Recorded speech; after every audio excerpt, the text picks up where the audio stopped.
without you. Maybe it's the only way to cut through. I won't lose myself for anybody. I'm not sorry. Yeah. Though it hurts, I only wish you blessings. When intuition talks, you gotta listen. I won't lose myself for anybody. I'm not sorry. Yeah. 'Cause you build me up to break me down. Never respect the love you found. And I had a voice inside the back of my mind. I always knew it deep down. You don't deserve me, babe, I won't lie. Got no more tears to cry. Oh, no looking back this time.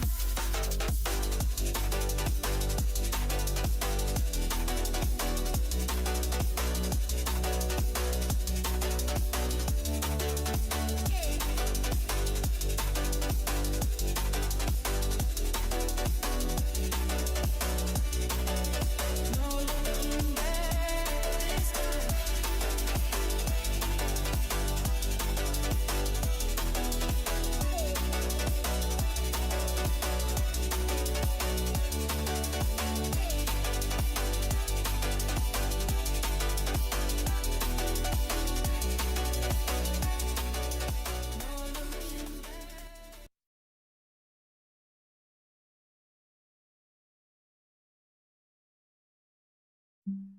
Afternoon. I hope you are well, as in, I just hope you are well. Like, I know mentally you're probably not well because we've suffered a lot recently. We've suffered a hell of a lot recently.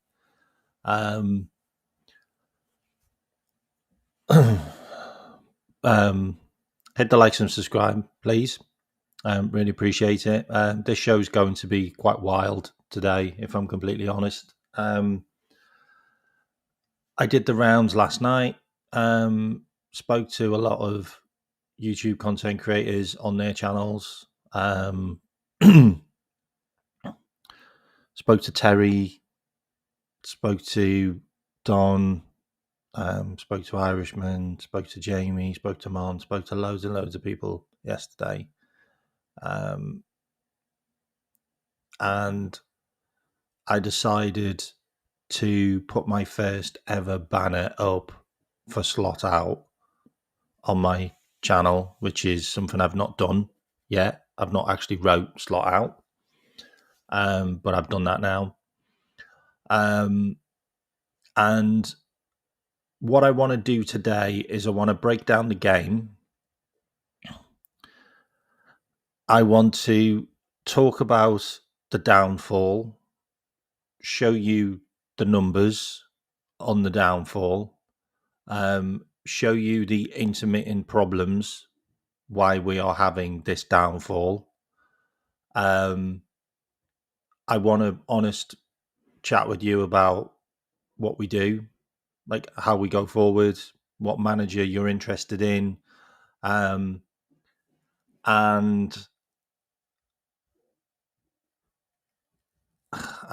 I'm not going to rant. I'm going to be really constructive and make this really instructional, like, as in not a presentation, but just go through pieces bit by bit from last season to this season and be really logical, fact driven, no wild, outlandish stuff. I'm not going to lose my rag. And there's a number of things I want to talk about. But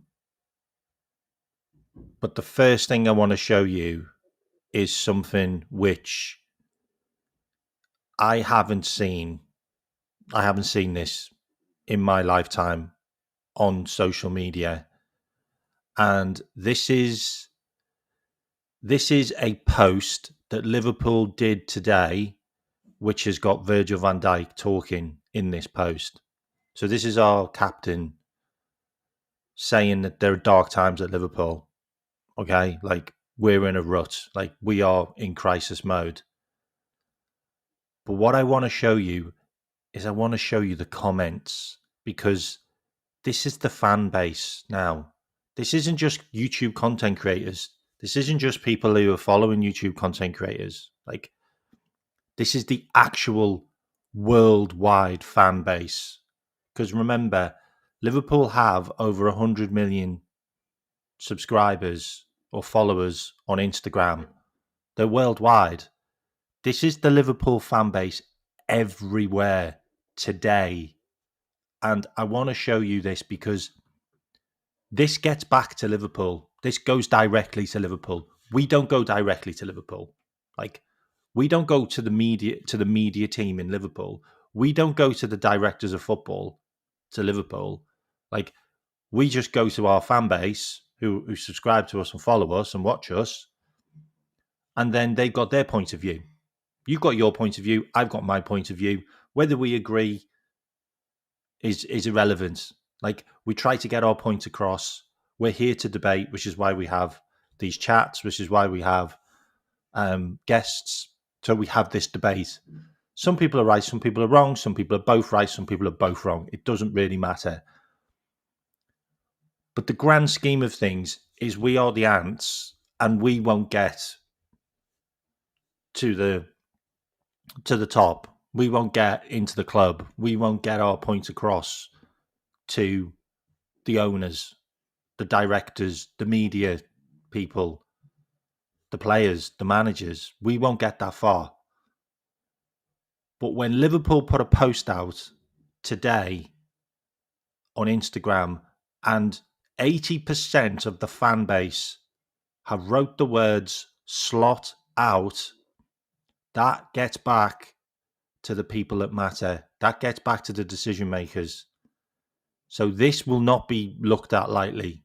This will not be looked at as, oh, well, no, this will be looked at as they don't back the manager. The fans don't want him here. If the fans don't want him here, guess what happens? They stop coming to games. Guess what happens? They stop buying merchandise. Guess what happens?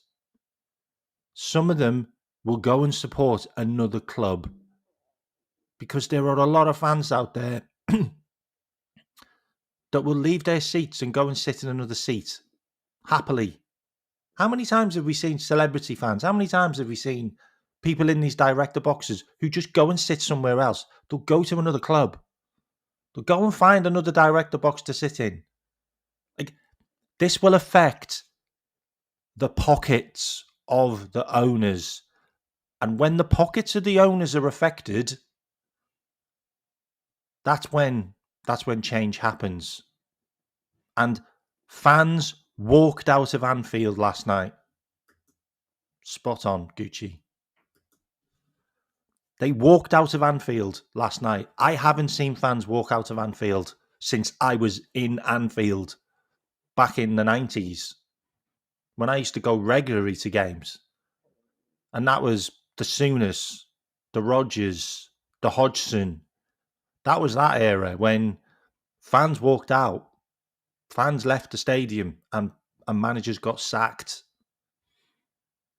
Manager will be sacked. The manager will be sacked if this continues. This isn't a case of, oh, well, he's going to turn it round in the next couple of months. No, he needs to turn it round in the next couple of games, maybe 2. PSG isn't going to be looked at as anything because PSV isn't going to be looked at as anything. If Liverpool are in the bottom half of the table at Christmas, the manager will be sacked. So let me show you this. Just let me put context to this, okay? So this is the Instagram post that Virgil van Dijk put up. So this is the Instagram post that Virgil van Dijk put up. Liverpool put up with Virgil van Dijk talking. And this was only 2 hours ago. Okay. There was already 1,900 comments on that already. And they want Klopp to return. When Jurgen Klopp had a losing streak, I still believed in him. This is very worrying. I mean, there's more stuff about this. Then you've got Slot out, Canate out, Arnie Slot out, Jurgen Klopp, Slot out, I want Klopp back, Slot out, blame the coach, not the team, Slot out, you're done, Slot out, look, Slot out, every single fan,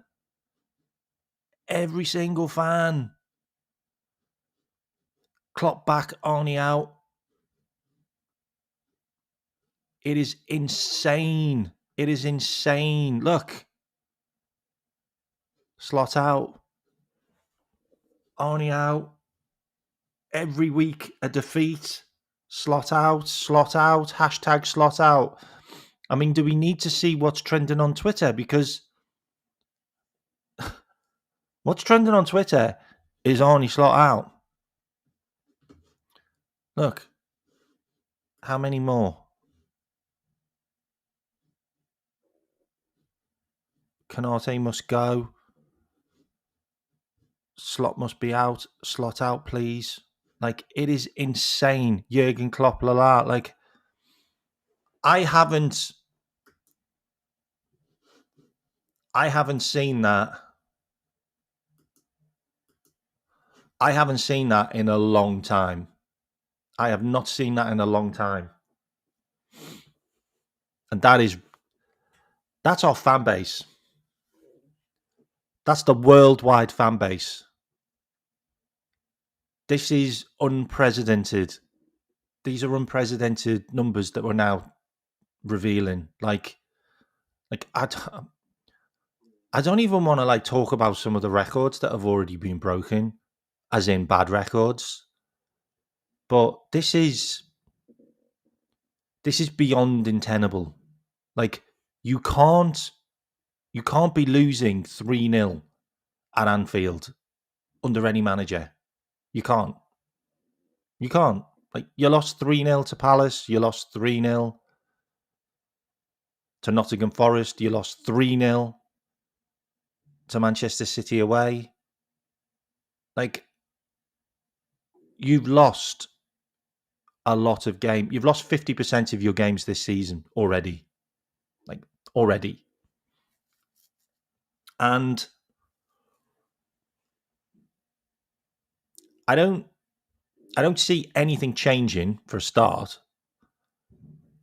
But I also don't see anything from the manager which is making me think that it's going to change. Like, even his press conference comments, like you come out with your press conference comments and say, oh, it's unfortunate that a team scores all their chances against us, but we don't score our chances. That can't happen all season long. What does that mean? Does that actually mean that you're happy with everything and it's just bad luck that we're not scoring our chances, but they're scoring all of theirs? Is that what you're saying? Is that genuinely what you're saying? Like, I'm not going to change anything because I just need some good luck. Well, it might help if your forwards actually touch the ball. That normally gives you a bit of more attacking play if your number 9 actually touches the ball. And I've got some numbers. Actually, I was going to go through the whole of this year, match by match, and show you that what Arnie said is absolutely true. It's absolutely true. The opposition only have a couple of shots and they all go in. That's not called bad luck, Arnie. That's called having a really bad defensive system set up, because every opportunity the opposition have, they score because you're giving them high scoring opportunities.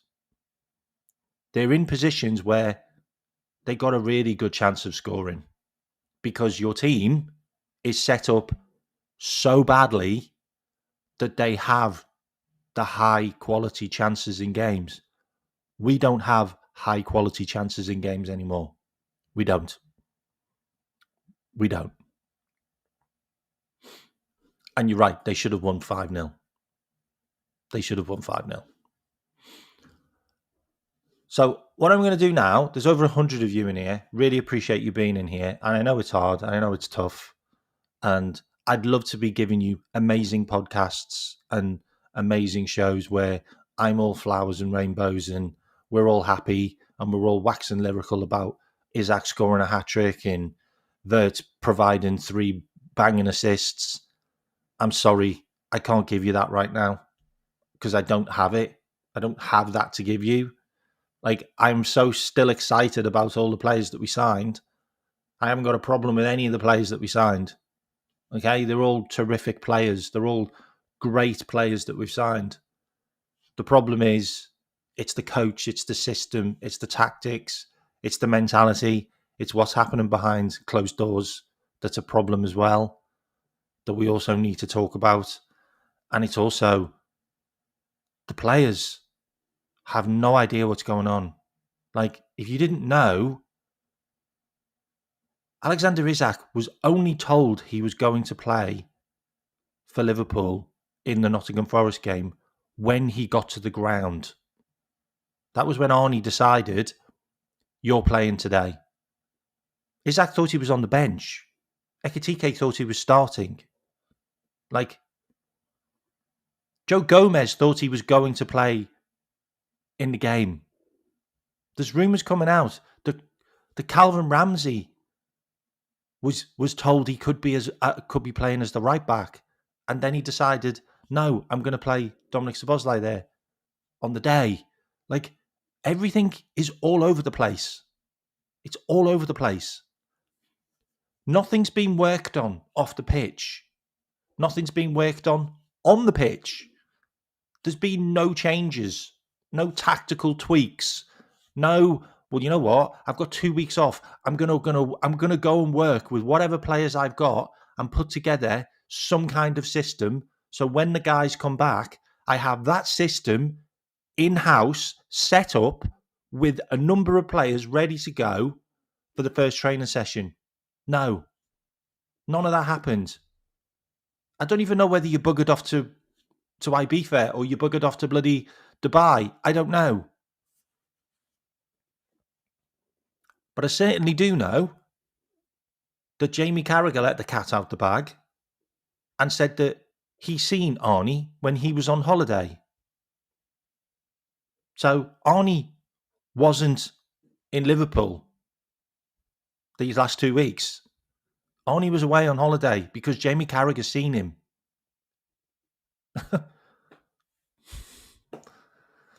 This is what we've got. This is what we've got. This is what we've got. We're in crisis and the manager's on holiday. We're in crisis and the manager's on holiday. Guess who wasn't on holiday? Mo Salah. Mo Salah wasn't on holiday. Mo Salah was working out in the gym.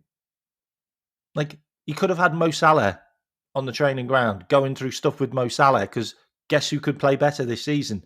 Mo Salah.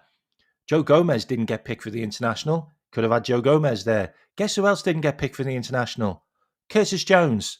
Could have had him there. There's a lot of players that didn't get picked for international duty that could have been in the training ground, maybe working on shit. But, you know, what do I know? What do our coaches know? What does the manager know? Absolute joke. Absolute joke. Okay. So what I'm going to do first is I'm going to bring up the stats from the game. So we need to get the game out of the way. Okay, so let me do a match review of the game. And I know you don't want to hear this, but I'm going to do a match review, okay? And then I'm going to dig into some of the things that were said, okay? So some of the things that were said after the game, some of the things that were said before the game, yeah? And then I'm going to bring up some numbers, some stats, and then we're going to go into a deep dive into where the fuck it all went wrong, when it started going wrong, and why it's wrong, okay? Bear with me. Jamie Carragher did a 20-minute interview on Sky a couple of days ago, and he said it that he's seen Arnie Slot on holiday. Okay, that's all I'm saying. All right, and it's on YouTube, but don't go and watch it now. Stay with me. And if you haven't subscribed, please subscribe. Okay, so let's dig into the actual game. I know we don't want to. I know we really don't want to, but we've got to get this one out of the way. This is one where we've got to pull off the band-aid, okay? We just got to pull it off and just take it on the chin, okay? Right, okay. So Liverpool 0, Nottingham Forest 3. Reds sink to a new low as Forrest run riot at Anfield. Okay. Every defeat that Liverpool have suffered in their increasingly meek defence of the Premier League title has brought a new nadir to their season. But this dreadful day and terrible performance was without doubt the worst of the lot. Nottingham Forest deserved huge credit for their part, though, as their recovery under Sean Dyche gathered pace with a second consecutive win in this fixture. This win was about as damaging a defeat as Liverpool will ever suffer on home soil ever, as Forest became only the fourth visiting side to win a Premier League game at Anfield by a margin of 3+ goals. Arnie Slot's side came into the game set to embark on a favourable run of games, facing the easiest next 8 fixtures according to our analysis this week. And they set out with purpose as they look to claw their way against the odds back into the title race. Manager Arnie Slot made 5 changes from the defeat at Manchester City before the international break, and the players initially looked ready and prepared for the battle. However, despite Forest's lowly position in the table, they came into this game in 19th place, or their rapid recent fall down the Opta Power rankings, they surely would have been underestimated by their hosts. After all, they won this exact fixture 1-0 last season, the only game Liverpool lost before they were crowned champions. Liverpool started the game looking like they meant business and set out on the front foot. Alexis McAllister had a shot from close range, cleared off the line. By the way, Elliot Anderson is an unbelievable player. Unbelievable player. And I've said it on loads of channels now, and I've been shot down so many times by everybody saying that this guy isn't the real deal. This guy is a modern version of Roy Keane. I'm telling you, he's the modern version of Roy Keane. And Newcastle are still so pissed off that they signed this player off them. Newcastle are so annoyed that they lost this player to Nottingham Forest. He is the real deal. He does all of the dirty work that none of our players are willing to do. None of our players are willing to do. And you're right as well. Malik Thau, another unbelievable player that Eddie Howe has signed. Guys, I've said it on a couple of channels now. Eddie Howe could make Liverpool great. Eddie Howe could get Liverpool back on track. He could. He's just beat Manchester City. Like, he beat Arsenal last season. He beat us last season. Like, how are people sleeping on Eddie Howe? I do not know. I genuinely don't know. Why everyone's sleeping on this guy? This guy is brilliant. This guy's a really good manager. Really good manager. And he's hardly had any money to spend at Newcastle. Like, he really hasn't had a lot of money to spend at Newcastle. Anyway, I'm done talking about that. Let me carry on.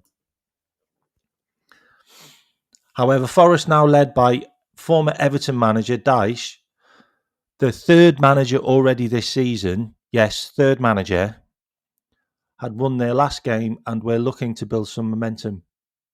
They certainly didn't look like a team worrying about damage limitation while playing away from home against the reigning champions, or concerned about any potential threat of relegation. Whenever they had the opportunity to attack, they chucked men forward and took their chances impressively.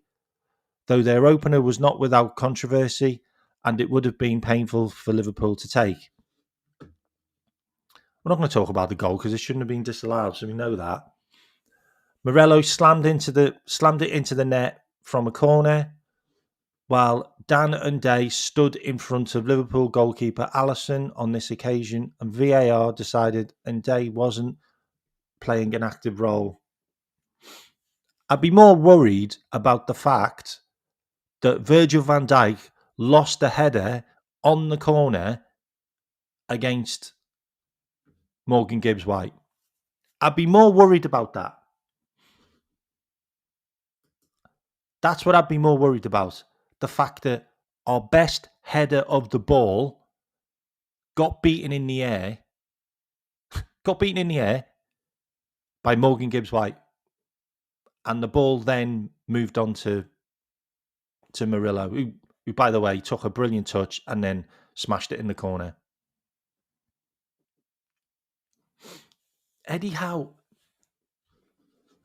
So how is he bad then? How is he bad if he's got Newcastle into the top four twice with virtually no money spent? By the way, virtually no money spent. Like, I'd like to know how that's bad.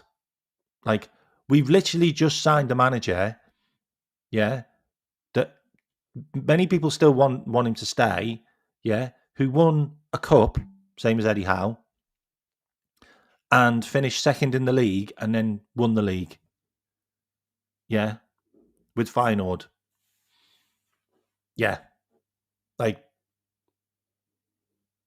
I don't know. I just kind of want that to make sense. Make that sense why Eddie Howe isn't a good fit for Liverpool. Like, he's got Newcastle into the Champions League twice in the last 4 years, and he's also won a trophy for them. That's more than anybody's done since Kevin Keegan. Like, that's more than anyone's done since Kevin Keegan. Like he hasn't spent like £1 billion. He hasn't spent 500 million. Like, he hasn't. Most expensive player they've ever signed is Alexander Isak for 62 million. Like, I'm struggling to understand why Eddie Howe would be a bad fit for Liverpool. I really am, because he got the best out of Isak for the last 3 years. He had a plan to play Isak and Ekitike together. Yeah. He plays with wide left backs and right backs. So Kirkes and Frimpong would work perfectly. Yeah, they'd work perfectly. Yeah. He plays a system which makes it really difficult to break him down with a midfield, which could really help us right now. Yeah. I mean, I don't know. Like, he knows the manager. Sorry, he knows the COO in Michael Edwards, and he knows Richard Hughes. Tell me how that's not going to. No, but he got him in the Champions League. That's what I'm saying. He got him in the Champions League. Kevin Keegan. So, and let's be honest. Could we could do with Arnie Slot leaving, and we could do with Eddie Howe coming in right now. 100%. Like, yeah, I know they would. They'd absolutely hate us. But that would be funny though, wouldn't it? I think if Eddie Howe left if Eddie Howe left Newcastle, we could get him because his mates run our club. I think we could get him because his mates run our club. They went 1-0 up at the break, leaving Liverpool well within touching distance. However, it only took 39 seconds of the second half for Forrest to score a second, with Nicolo Savone with a cracking finish. Nico Williams basically just ripping past Dominic Szoboszlai, and also I genuinely have no idea what Alexis McAllister was doing, like pulling out of tackles, not really going in, just letting him run past him. And there you go. Slot made changes. Liverpool pushed for a route back into the game. Yeah, Slot made changes by taking off our central defender and putting a okay, so Slot took off Canate, who is being ridiculed right now as being one of the worst passers of the ball, for Liverpool, because he can't get the ball out of defence. Yeah, that's what everyone says. So he took him off and put the midfielder, Gravenberch, who also can't do that, in his place. So now you've made your midfield weaker and you've made your defence weaker, because now you have a guy that doesn't win any headers in the air. So you've now weakened the midfield and weakened the defence with that one substitution. Oh, and to make it even better, he then moved Dominic Szoboszlai into midfield and swapped him with Curtis Jones. And in the end, took Kirkes off and put Curtis Jones as left back. Like, the guy is just like, there's no words. There's genuinely no words to describe. But you want the Stuttgart manager, yeah. But you wouldn't want Eddie Howe. Like, seriously? Like, we need to get a guy who can play in the Premier League, for fuck's sake. Like, can we stop looking around for managers who've never played in the Premier League and get one that's actually done shit in it? Like, Eddie Howe literally beat Liverpool last season to win a trophy. Yeah. So he out bamboozled Arne Slot. Yeah. Okay. He's already beat Manchester City this season. Okay. So he's already done Pep. Yeah. They were unlucky not to win against Arsenal, by the way. They were unlucky against Arsenal. Let's be honest. That was a great game, but Arsenal won in the end. But Eddie Howe beat Arsenal twice last season. So he's already beaten all of the big teams. Like, he's a young manager as well. I think he's still under the age of 50, Eddie Howe. Crazy. Yeah, and absolutely. Like, literally throwing Rio on. Yeah, Dom and Dom and Grav ended up as centre backs in the game. Oh yeah, Dom ended up as left back. Yeah, left centre back. That was it. Absolutely unbelievable. Okay, let me continue. Forrest played out a historic win to move out of the relegation zone and consign Liverpool to position in the bottom half of the table. We can go even further, by the way. If Everton beat Manchester United on Monday, we can drop even lower. Opta had Nottingham Forest as a. I think Opta had Nottingham Forest as like, I think it was a 12% win. Like, and Nottingham Forest also only had 25% possession. like seriously. So some post-match facts that you're going to love. Liverpool have lost as many as 6 of their opening 12 Premier League games of the season for only the second time. After 2014-15, also 6. That was with Brendan Rodgers. They are just the 4th side to start a season as defending champions in the competitions with 6+ defeats in their first 12 games, after Blackburn, Chelsea and Leicester. Nottingham Forest are only the 4th visiting side to win a Premier League game at Anfield by a margin of 3 goals. Chelsea did it, West Ham did it, and Man City did it. Liverpool have now lost back-to-back games by the margin of 3+ goals for the first time since 1965. Yep. That's how bad we are. That's how bad we are. And I'll just give you a couple more interesting facts. This was the first time in 11 Premier League games that Nottingham Forest didn't concede a goal. Stick that in your pipe and smoke it. Stick that in your pipe and smoke it. Yeah. Stick that in your pipe and smoke it. Because guess what you're going to do when you come to Liverpool? You're going to get a win. You're going to get a win, or you're going to score loads of goals. Because that's what happens. So, that was the match review. It was a pile of arse. We hated it. We were rubbish. We didn't turn up. The fans left early. And the substitutions were odd, bizarre, throwing shit at the wall. Like, not playing the guy that's in form up front. Like, the guy literally just scored for France. Like, got his first goal for France. And you play Alexander Isak, who stunk up the game for Sweden. Really? Okay. So, let's have a look at some of the media.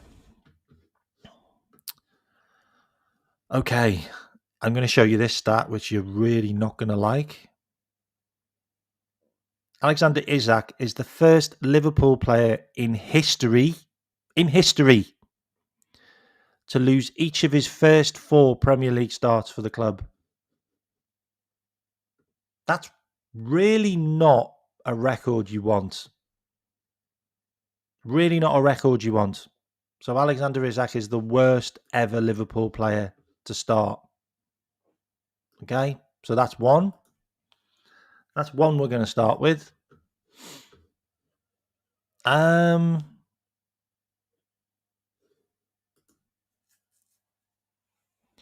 We are in a very bad spell. It's that simple.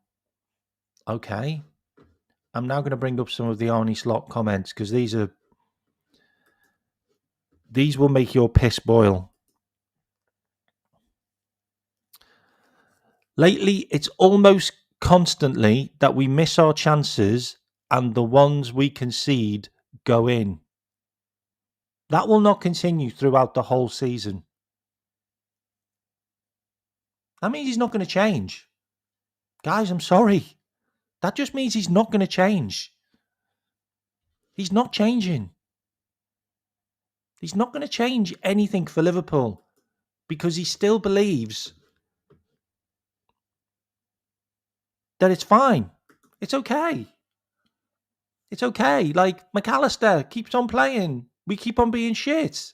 Like, it's your fault that they scored their second goal, mate. It's your fault because you fell asleep. Even though we literally just came off the pit, came off from second half, literally started the second half, and you fell asleep.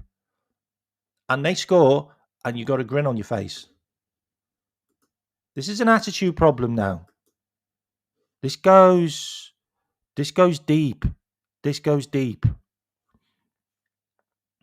Joe Gomez could have played. But then he said, he didn't train all week. So he didn't train all week. But he was on the bench. Why was he on the bench if he didn't train all week? None of this makes sense. None of these comments make sense. Like he joked before the game that Szoboszlai didn't get into the World Cup with Hungary, but luckily he's used to disappointments lately here at the club, and he laughs. How does that not boil your piss? How does that not boil your piss? That your manager is joking about Dominic Szoboszlai not getting to the World Cup. Oh, but it's okay because he's used to disappointments, just like at Liverpool. Are you making jokes about how shit you are?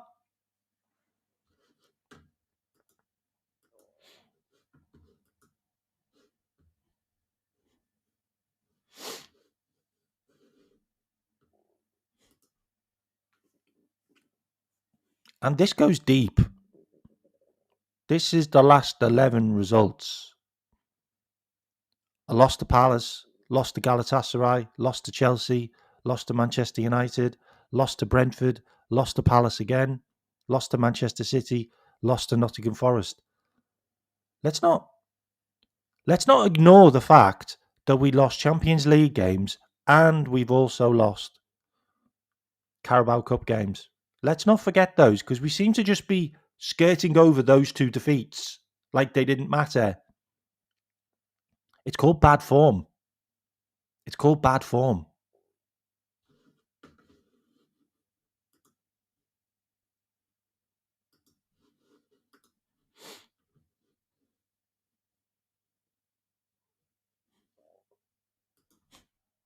Oh, and this guy's going to save us, is he? And that guy's going to save us, yeah. So spend another 65 million, and Semenyo's going to save you. Of course he is. Semenyo's going to make us better. Semenyo's going to fix all the problems. Semenyo's going to stop us from conceding 3 goals. Of course he is. Of course he is. Semenyo from a mid-table team is going to save us. Of course he is. And the amount of people who think that he's going to come to Liverpool, I would love him to come to Liverpool. I would love us to have signed him in the first place, but we didn't. There is not a chance on earth Elise is going to come to Liverpool. That was his last game. He got 2 goals and 3 assists. He is looking like a Ballon d'Or winner at Bayern Munich. He's the real deal. He's not coming to Liverpool. He's not going to Liverpool.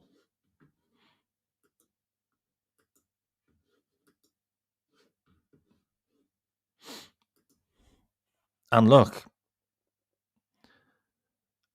I want to be sat here and I want to be talking about how good we were last season and all of those numbers. But unfortunately, I can't, because it's 12 games, 6 defeats, 18 goals conceded. 20 goals conceded, 18 goals scored, 1.6 goals per game scored, 1.7 goals per game scored, and 1.15 billion squad value. This is a slide of epic proportions. Epic proportions. This is a slide he isn't going to change. He's not going to fix it. He's not going to fix it. This slide is not going to stop. It's not going to stop. And we can look at last season to this season.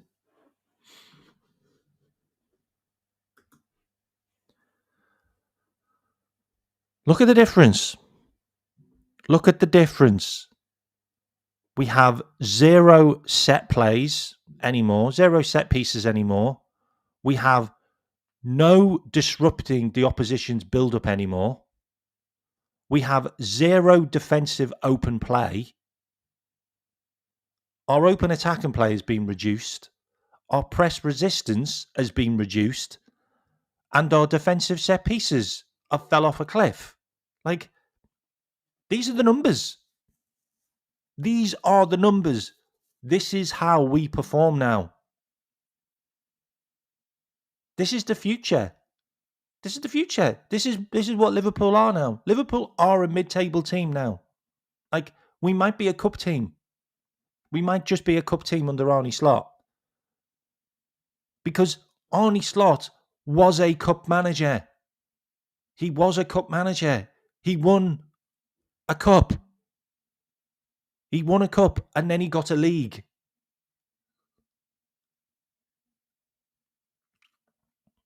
He's won a league with somebody else's team and somebody else's tactics by the look of it. And this season, it's his. He owns it. He owns this. He owns the players. He owns the formation. He owns the system. He's had his pre-season. We are mid-table. We are a cup team right now. Unless he wants to bin more cups, because he already bin the Carabao Cup. He already bin that by playing the reserves. But look at the numbers. Look at the underlining numbers. It's frightening. It's frightening. And I've got more for you.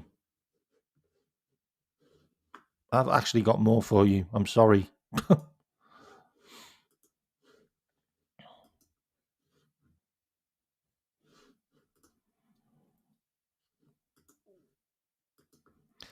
And this is the one which it really sticks with me. We now have the opposition fans singing in games, "You're getting sacked in the morning." This isn't the first time. This was sang by Palace. This was sang by Palace before. This was sang by Chelsea. It was sang by Manchester United.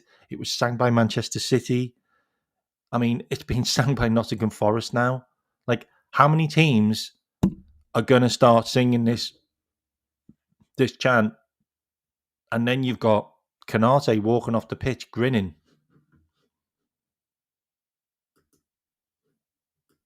It's becoming embarrassing. It's a laughing stock now. It's a laughing stock now. That's just what it is.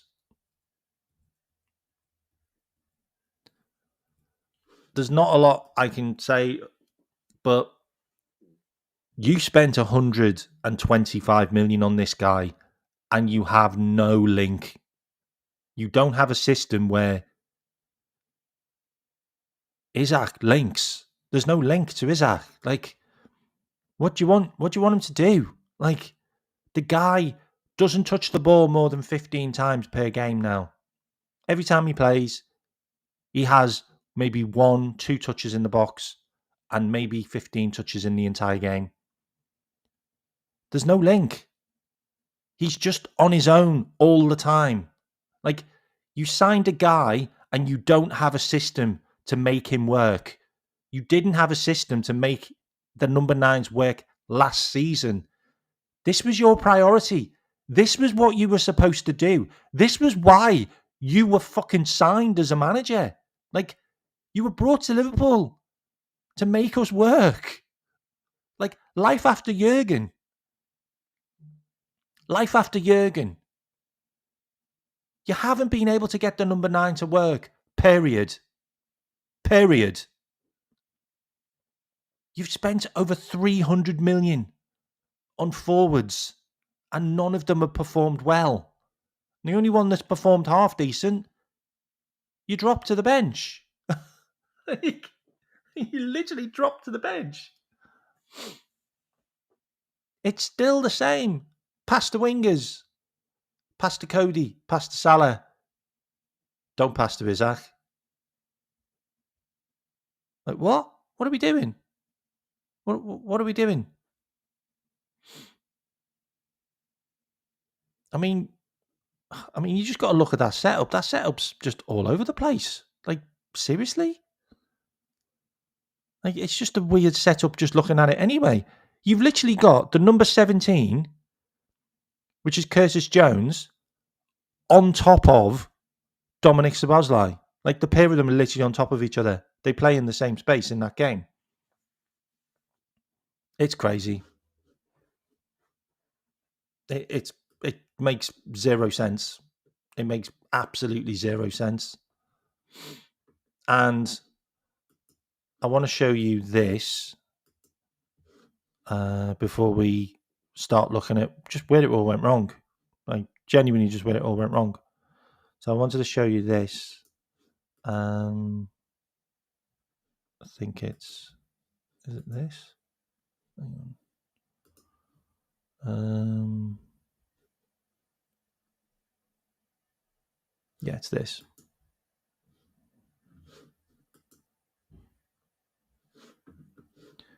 Premier League form